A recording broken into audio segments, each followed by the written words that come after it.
안녕하세요. 예담 김현진 작가입니다. 오늘 보여드릴 작품은 잃어버린 자를 찾으시는 하나님이세요. 보시면 어두운 가운데 별이 반짝이고 있고 아래쪽에는 겨울나무가 춤을 추고 있어요. 하나님을 찬양드리고 있어요.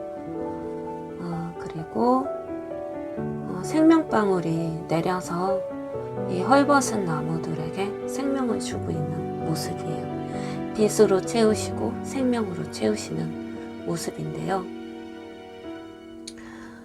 가운데 생명방울, 헐벗은 지구에 내리는 큰 온전한 생명방울 안에는 어린 양 대신 예수님이 붉은 눈동자를 가지고 계시는 모습이 보여요, 여러분.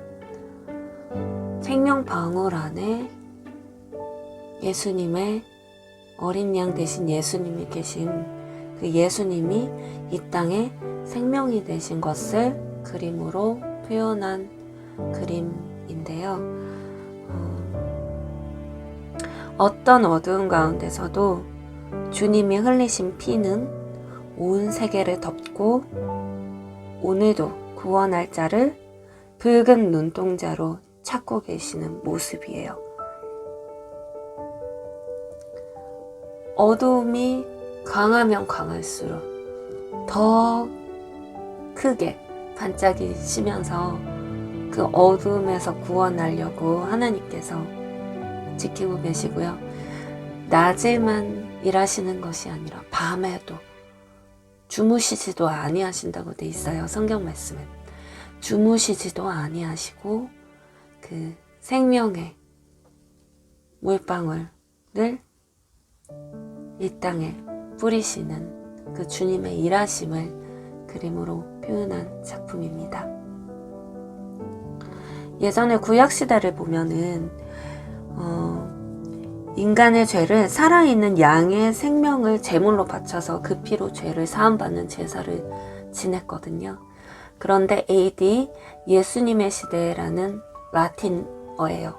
AD 이후로는 예수님의 시대 이후로는 예수님께서 어린 양이 되셔서 우리 죄를 대신해서 단번에 모든 죄를 속량하셨기 때문에 제사를 지내지 않아도 우리가 주님을 바라보고 회개하기만 해도 이런 부분 제가 오늘 잘못했습니다 하고 예수님의 이름으로 회개하기만 해도 우리가 죄를 사함받는 은혜를 얻게 됐어요.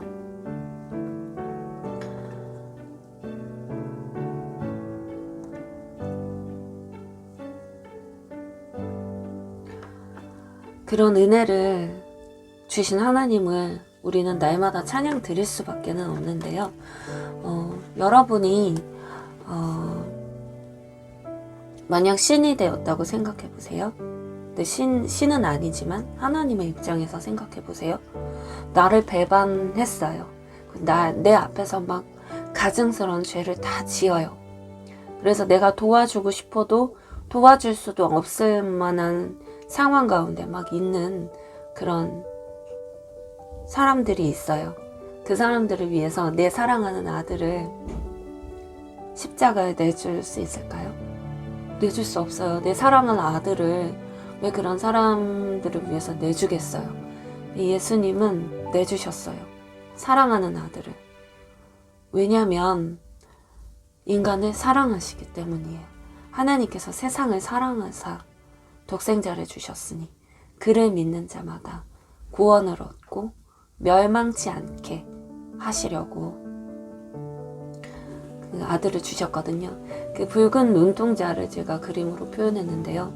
잃어버린 자를 어린 양이 되셔서 하나님의 아들인데 제물이 되셔서 그 어린 양이 되셔서 잃어버린 자를 붉은 눈동자로 낮에도 밤에도 주무시지도 않고 우리가 잠을 자는 순간에도 찾으시는 그 예수님을 그림으로 표현했고요. 그 예수님의 사랑을 핑크빛 그 물방울로 표현을 했어요. 생명방울로. 우리가 사랑하면 사랑해 핑크라고 속삭이면 핑크한 색깔로 많이 표현을 하는데, 이 세상에서 가장 아름다운 핑크는 예수님이세요, 여러분. 인간이 줄 수 있는 사랑을 넘어선 완전한 사랑이시거든요. 제가 십자가 사랑을 그림으로 그렸을 때 완전한 사랑이라는 이름을 많이 말씀을 드리는데요. 정말 완전하세요. 사람의 사랑은 그렇게까지 완전하진 않아요, 여러분. 사랑하는 마음을 갖고 있어도 구원해 줄 수 있는 능력이 없는 사람도 많고요. 사랑하지만 내 유익을 따라서 사랑하는 사람도 많고, 또 인간의 사랑은 사랑하지만 그렇게까지 희생을 할 수 없는 사랑이 많고, 사랑을 하되 내 생명은 보존하면서 사랑을 하거든요. 근데 하나님의 사랑은 아들의 생명을 내놓기까지 사랑하셨어요. 예수님은 죽기까지 사랑하셨어요. 완전한 사랑이에요. 그리고 돌아가셨는데 나를 위해서 살아나셨어요. 나를 죄와 어두움에서 승리케 하시기 위해서 본인이 먼저 승리함으로 본을 보이셨어요. 얼마나 놀라워요, 여러분. 죽는 척 하시다가 살아나신 게 아니에요. 정말 그 십자가에 못이 박힌다는 거는 가장 흉악한 죄인을 못 박는 그 형벌이거든요. 그렇게 돌아가신 것은 가장 흉악한 죄인까지도 감당하시기 위해서요. 그 손과 발은 그 굉장히 예민한 곳이에요. 굉장히 조금만 찔려도 굉장히 아프고, 그쵸? 우리가 가시만 베겨도 우리 아파 막 그러잖아요. 손과 발에 조그만 상처만 나도 막 피나고 그러잖아요. 근데 손과 발에 십자가에서 못 박히실 때 못이 박히셨는데 대못이 박히셔가지고 그것도 걸려 있다고 생각을 해보세요, 여러분. 그 무게 중심이 아래로 떨어져요. 못에 걸렸는데. 그러고 몇 초도 우리는 못 있을 거예요, 그쵸? 그 고통이 얼마만큼인지 아시겠죠, 여러분? 우리는 모를지도 모르지만 상상해 봤을 때 그 고통은 뭐 상상할 수도 없이 몇 초에 한 번씩 까무러치는 그런 고통이라고 해요. 그런 고통 가운데 예수님이 처하신 게 여러분이 어떤 죄를 지어도 사함을 받고 천국에 오게 하시기 위해서 그렇게 하셨거든요. 그래서 단번에 그 예수님 시대 때, AD가 예수님의 시대라는 뜻인데 우리 계속 예수님의 시대를 살고 있어요. 그래서 어떤 죄를 지었든지 옛날 과거처럼 제물을 바쳐서 죄사함의 제사를 지내지 않아도 우리는 단번에 십자가에서 예수님은 우리의 죄를 앞으로 지을 죄까지 다 용서를 해버리셨어요. 그래서 그 예수님을 바라보고 예수님 회개합니다 라고 말씀을 드리면 그 자리에서 우리가 죄의 종로를 타던 거에서 의의 종로를 타도록 내 삶이 체인지가 돼요. 아무리 내가 죄 사함을 받고 나서도 잘못인지 알지만 또 우리가 그 죄를 너무 오랫동안 지어와서 습관적으로 그 죄를 짓게 되는 경우도 많거든요, 사람이. 그런 것은 또 날마다 말씀에 비추어 보아 회개를 하고, 그러면서 우리가 점점 더 하나님의 거룩하심에 참여하는 그런 성도로 자라나게 되거든요, 여러분. 그래서 우리 여러분들이 그 잃어버린 자를 밤이고 낮이고 붉은 눈동자로 십자가에서 피 흘리시기까지 하신 애타는 사랑의 빨간 눈동자로 여러분들을 매 초마다 찾고 계시는, 매 초마다 까무러치셨던 그 고통으로 매 초마다 눈물 흘리시는 그분의 생명을 여러분들이 바라보셨으면 합니다. 나무를, 밑에 나무가 있는데요. 나무들, 찬양하는 나무들을, 인류를 뜻해요. 이 찬양하는 나무들을 한번 보세요. 가만히 바라보면, 제가 나무를 이렇게 산책하면서 나무를 보면서 묵상을 좀 많이 하거든요. 놀라운 사실을 발견했어요. 나무는 불평을 말하지 않아요. 추워도, 눈이 내려도, 더워도, 햇볕이 따가워도, 많은 열매를 무겁게 달고도, 아무것도 아닌 씨앗이 되었어도, 완전 헐벗었어도, 누가 베어가도, 누가 옮겨가도 불평을 말하지 않아요. 여전히 가지를 하늘로 향하고 있어요. 그 나무를 보면서 정말 어떤 아픔과 상처 속에서도 크기가 작거나 크거나 둥지가 허약하나 강하나 누가 베어가나 누가 뜯어가나 상관없이 두 팔을 하늘로 뻗어 주님을 찬양드리고 있는 그 나무를 보면 정말 자연에게서 하나님을 향한 마음을 저는 참 많이 배우거든요. 어떻게 찬양드리는 것이 진정으로 주님을 찬양드리는 것인가? 좋을 때나 나쁜 때나 한결같이 두 손을, 두 팔을 하늘로 향한 나무를 보면서 저는 진정한 찬양을 배웠어요. 아, 찬양이라는 건 저런 거구나. 나무는 서로 비교하지도 않아요. 네가 더 크니까 너가 더 많이 찬양해. 네가 열매 더 많이 맺었으니까 네가 더 많이 찬양해. 하지 않아요. 각자 서로의 자리, 각자의 자리에서 묵묵히 꽃이 필 때나 열매가 맺을 때나 씨앗으로 존재할 때나 눈이 내렸거나 비가 내리거나 춥거나 덥거나 상관없이 한결같은 마음으로 하나님을 찬양드리는 그 나무를 보고 있으면 나도 저렇게 찬양해야지. 쟤는 피조물인데 하나님은 저렇게 찬양하는데요. 저는 하나님을 사랑하는, 가장 사랑하는 딸로 지으셨는데 저것보다 더 찬양드리고 싶어요. 이렇게 찬양드리고 싶은 마음이 막 생겨나와요. 나무를 볼 때마다.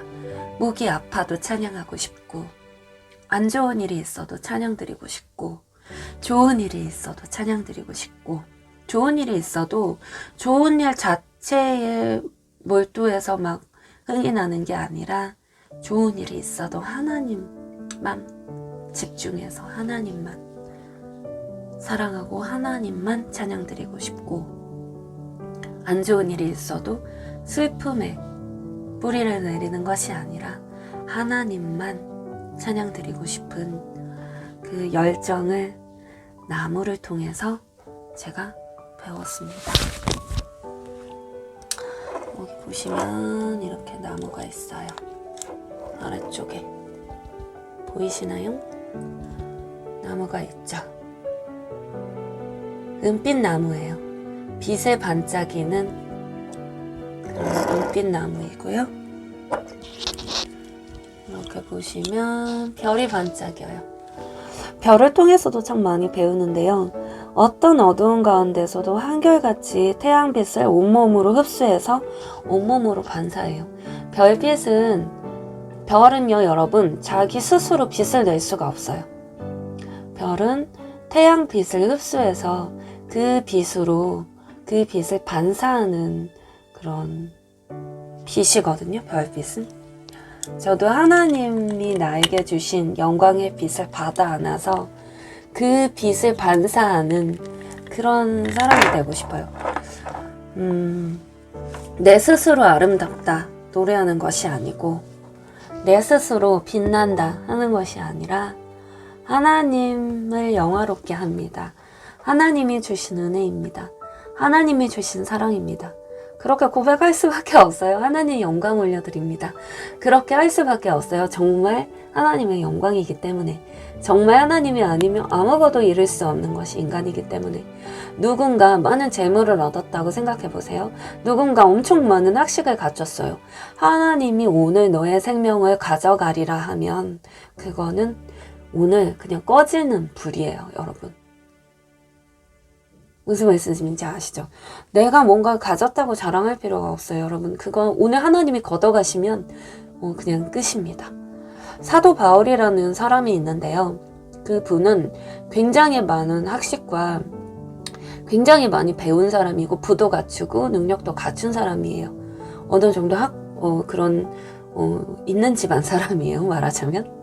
근데 그 사람이 자기 가진 걸 가지고 막 예수님을 믿는 사람들을 핍박했어요. 그런데 어느 날 하나님을 만나고 나서 그 사람이 한 고백이 뭐냐면요. 예수 그리스도를 아는 지식이 가장 고상해서 내가 다른 것을 다 배설물로 여겼다고 그렇게 말을 하거든요. 많은 지식을 가진 사람의 입에서 나온 말이에요, 여러분. 그 지식을 다 쓰레기와 같이 여기게 만들어요. 내가 가진 이제까지 알던 것들이 그냥 쓰레기에 불과했구나, 이렇게 고백할 수밖에 없게 만들어요. 하나님의 세계는 너무나 크고 너무나 놀라워서 내가 이제까지 알고 있는 것이 큰 바다에서 조개 하나를 주운 것과 같구나, 그렇게 느끼게 만들어요. 너무나 아름답고 강활해서. 그런 하나님의 세계가 여러분 앞에 있다고 생각해 보세요. 하나님의 사랑을 알고 생물학을 하는 사람과 하나님의 사랑을 알고 지리학을 하는 사람, 하나님의 사랑, 그 멋지고 크신 하나님을 알면서 심리학을 하는 사람과 하나님의 크신 능력을 알고 과학을 하는 사람, 역사를 하는 사람과 역사를 공부하는 사람과 그걸 모르고 하는 사람은 굉장히 그 태도나 인류에게 끼치는 영향력이나 내 자신의 행복도와 내 자신의 안에 차고 오르는 기쁨이 사실 많이 다르거든요, 여러분. 그래서 그 사도 바울의 고백을 여러분에게 꼭 말하고 싶네요. 제가 앞에서 승리에 관해서도 얘기했는데 사실 막 믿지 않으시는 분들에게도 승리에 대해서 설명을 하려다 보니까 하나님께 영광을 올려드려야 더 큰 승리가 보장된다, 이런 보험 설명같이 제가 설명을 어떻게 하다 보니 드리게 됐는데, 사실 어떤 더 큰 것을 구하기 이전에 우리가 하나님께 영광을 올려드리는 것은 창조물의 마땅한 도리이기 때문에 그게 당연한 거거든요, 사실은. 그래서 하나님을 영화롭게 하고 하나님을 찬양 드리는 것이 당연한 도리입니다. 우리가 어머니 아버지께 효도를 하듯이 그게 당연하듯이 이렇게 나를 위해서 희생하셨던 분들을 위해서 이제는 내가 그분들을 행복하게 해드려야지 하는 마음이 들게 하시는 것이 사랑이잖아요. 그 사랑받은 자의 마음인데, 그것이 당연하듯이 이 놀라운 나를 위해서 이렇게 많은 창조를 아름답게 하신 분을 찬양 드릴 수밖에 없고 그분께 영광 돌릴 수밖에 없는 것은 너무나 당연한 피조물의 도리입니다, 여러분. 그래서 그 도리를 좀 저희가 하고 살았으면 좋겠어요. 사실 그 도리를 하지 못할 때 찜찜하죠. 효도를 못하고 살면 마음 한켠 나 정말 불효자 같아, 이런 마음이 드는 것처럼 하나님을 찬양드리지 않고 하나님을 영화롭게 하지 못했을 때, 그 하나님을 찬양드리고 하나님을 영화롭게 했을 때 오는 그 기쁨을 아는 자와는 전혀 다른 어떤 찜찜한 속에 살아간다고 보시면 돼요, 여러분. 정말 그래요. 한번 하나님 찬양해 보세요. 놀라운 기쁨이 내 안에, 하나님의 기쁨이 내 안에 차오르거든요.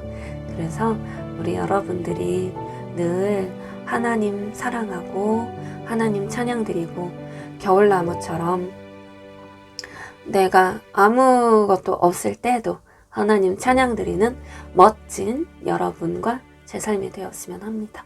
그리고 내가 잘났다 하고 빛나는 별이 아니라 하나님의 빛을 반사해서 세상을 아름답게 하는 그런 그리스도인이 되었으면 합니다. 어떤 어둠 속에서도 크리스찬은 반짝이는 별처럼 주님의 빛을 비추는 사람이 되어야 한다는 것을 많이 배우거든요. 그리고 별과 나무는 그 자리에서 하나님을 영화롭게 합니다. 그 자리, 나에게 주어진 자리, 각자의 몫을 가지고 제가 왜 더 반짝여요? 하지 않아요. 별도 파란 별이 있고 빨간 별이 있고 노란 별이 있잖아요. 하얀 별이 있고. 그게 온도 차이라고 하잖아요. 태양에 더 가까이 있을수록 더 뜨거워진 별이 파란 별이고 태양에 더 멀리 있어서 덜 뜨거운 별이 빨간 별이라고 해요, 여러분. 그렇다고 난 왜 빨간 별의 자리에 있어야 돼? 그러지 않아요.